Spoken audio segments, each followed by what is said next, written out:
Alright, so there's a little bit of background noise, and that's because, like us, the lawnmower man never stops with his lawnmower, so kudos to him. So with this cube, we're going to start out and just press X and delete that, Shift A, insert it plane. With this plane, we're going to press I to inset it, press Y to split that, and scale this in. We'll select this vert and this vert. We'll press J, which will just put a line down the middle using lightning bolt. One of my favorite things about Blender.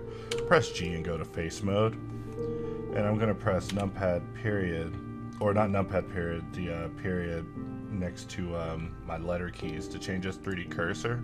I'm going to press Y to split that, and we're just going to S.5, S.75. There we go. Maybe S, we'll bring it down to, S.5. I was right to begin with.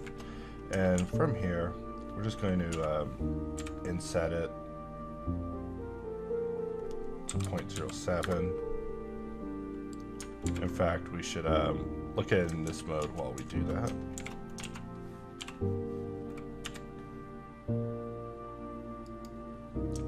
Alright, now we'll use Control L to select link geometry, then Shift H to hide everything but that. And we'll just cut a line here, and we'll cut one here. And we'll just delete those two faces, select points with one at the top, and select these 2 points, Control X, and dissolve them. Basically building us the box cutter logo. And that's how I build the box cutter logo every time I do an ad. So from here, I'm going to use hard ops, press Q, Q, T thick, use the thin Q menu in order to give it some thickness. So now we have some thickness here. And now we can use the helper with Control tilde, just apply solidify so that all this mesh is real. And we'll just select everything and press P to separate into loose parts. So this is separate, this is separate. And let's just get down with box cutter and Ingon, just doing some cuts. Actually, let's make sure it's yellow. In the previous version of box cutter, you used to have slices automatically be put in their own collection, which was actually kind of cool. Now it doesn't because of user requests. However, I do miss the option. And so we actually should have maybe put that on a behavioral toggle where slices would have been in its own collection. I wouldn't have to select them and press H. And we're just drawing little Ingon cuts here. Just slicing things off and hiding it until the logo is nothing. So I know a tutorial on cutting our own logo is kind of crazy, but a lot of people in the Discord wanted me to do a video about just the process of how we make the hard ops ads, because I do take great pride in it. You know, if you look at my oldest videos on my channel, they're about videos with music. You know, I'm very passionate about music. Hence me always trying to bring a certain aesthetic to you guys on the way to Box City to really set the station, you know. I think for the sake of this video, I'll probably play some of that I've been listening to lately. So Ingon's a little bit of work, right? But let's just make shorter work of it. So we'll just cut out some of these bigger pieces. I just want a lot of interesting cuts, because every time I posted the ad, people kept saying, "Are you using explode modifier?" And I was like, no man, I'm meticulously cutting all this stuff myself. And so the final ad, I actually got a little lazy at the end, but I wanted to just start off just cutting this thing up. Also got to admit that I did cut box cutter logos into the initial logo to tear apart. But as you see, just doing all these cuts right here is a lot of work. You know, I've already been in here 4 minutes. 4 minutes too long, you know. Someone's already downvoted me, right, for just spending too long cutting. You know, what's wrong with me? There's some benefits. Let's look at one. So right here, I'm going to just do a little angle cut. But instead of applying it, I'm going to shift to live keep that, and then use hard ops to just queue array, just cut a whole bunch of those out, and we'll just hide that. And we could even turn on array as a tool and really just start making short work of this, because I don't use Ngon with array enough. It's crazy, and I mean, that's why I don't do videos, because I'll be sitting here talking about how great this thing is, you know, because it just is. I mean, of course, I know there's a bit of work to be done, improvements to be had, but, you know, I can't dismiss the efforts already being done. So I do always look to the future, but I can take a moment in the current to admire what has been done. So we'll just cut one here, and we'll actually press V to press Y, and we'll press F to flip that. We'll just bring these all in, just hide all these little ticks we're making, and we could make it even faster, right? We could just start using box, and we could start using box with I was gonna say box with bevel and Ngon, but that hasn't been implemented yet. Let's see, I want to put this on the x-axis, and we want to draw a box here, but this time we want to put it on the Y. Directional arrays coming soon. I mean, the things you see that drive me crazy in these videos are things that will not last long, because I'll complain about them until we have another solution.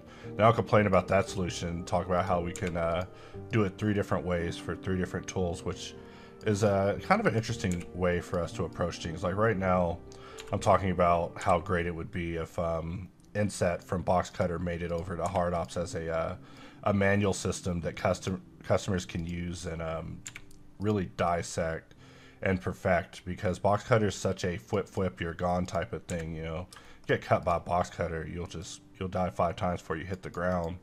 You know, pity be the man who goes up against boxcutter. But continuing on, just doing more slices, and eventually we'll be down to nothing. We're getting there. Don't worry, it gets real fast. But we just want to make a bunch of interesting cuts. That's the point here. If we wanted to just cut it away, we could just do that. But I would not mind if we had a directional array on the default array tool. Note to self, proxy, if you're watching this, we got to have some sort of array that's directional based off direction of drawing. That would be so awesome. And that's usually how development sometimes goes, is you know, with boxcutter, I was meaning to show you guys this picture, because this is what the plans for the new top bar looked like when I drew them up. And I was actually going to have big color swatches, and we had it for about 5 minutes before AR was like, whoa, let's definitely not do that. I can make some icons. But, you know, the theme of boxcutter 711 was slightly different. Like I was really wanting to exaggerate on all the different colors that boxcutter can cut, you know, but it was getting crazy. So we dialed it back a little bit. So I hope you guys do enjoy the theme of this release and the UI, because, you know, everybody came together with different pieces of input in order to get it made right. So right here, I see that I could draw one right here, get a bunch of nice little ticks out of that. But right here is where directional array would be awesome. You know, you need an array based off the box that you're drawing. It's only through usage of the tools that ideas come to me. But every day, day in, day out, boxcutter central. You know, don't believe us, check out the Discord. 24 hours, always, boxcutter. And it's, you know, it's nice to see the users on there collaborate. You know, gotta give a shout out to Nighthawk, that Indian guy, Tekken. You guys really keep things happening, always posting stuff. You know, the art that I see inspires us. The complaints you give also inspire us. So we've just about cut this logo to nothing. So I think we did good here. Let's Alt-H, let's Alt-H, bring it back, but let's only go to layer 1. We don't want to see all those cutters. That's crazy. So with all of this, I'm just going to click this checkbox up top. And now every mesh is real.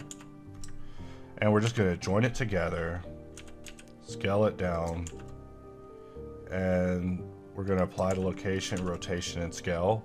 Now for this, we have to come back to our regular view, where we can turn on rigid body and give this mesh. And if we control spacebar, it begins playing. So the next thing I'll do from here is I'll go and turn off gravity under scene.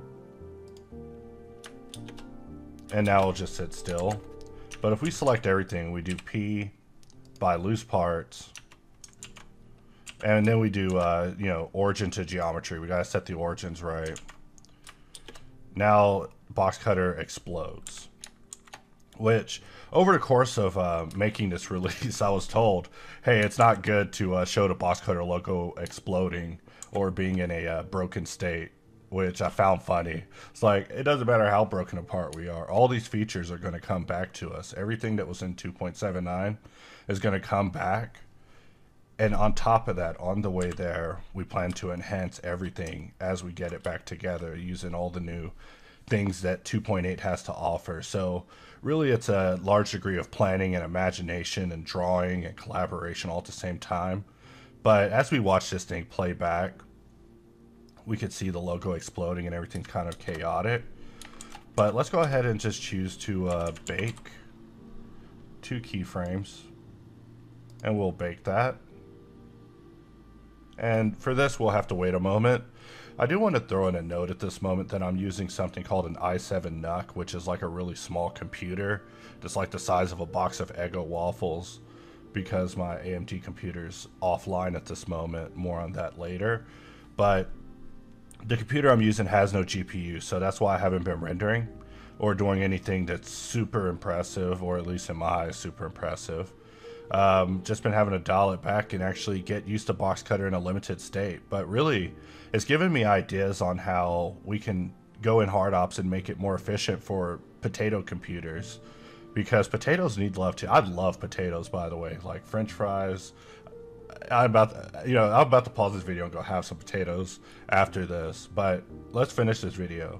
There's this add-on called Commotion that is really awesome because it allows you to offset your animation data.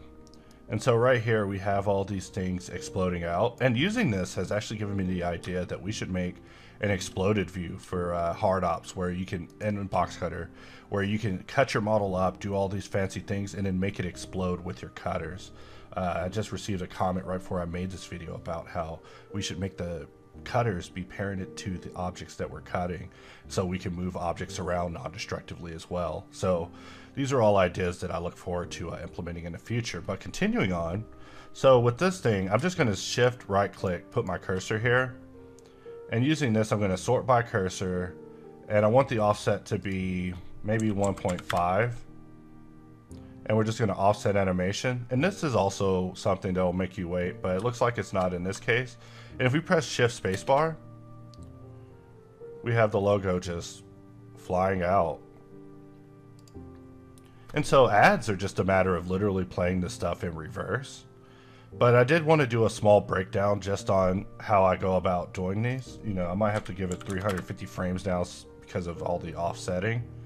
But Commotion is a really good tool that I really enjoy spending some time with, and I use it a lot for motion graphics and ads. So this is just an example on how, you know, boxcutter was being used in motion graphics with me. I mean, I'm not a motion graphics artist, but I do like to dabble in making ads and propaganda for hard ops and boxcutter to continue the legend and keep it alive, and also build the hype for all the latest releases. So I hope you enjoyed this video and learned something from it. I just wanted to get in, slice some things, use a little bit of rigid body and Commotion. And with that, I'll wrap up this video, and I'll see you guys next time.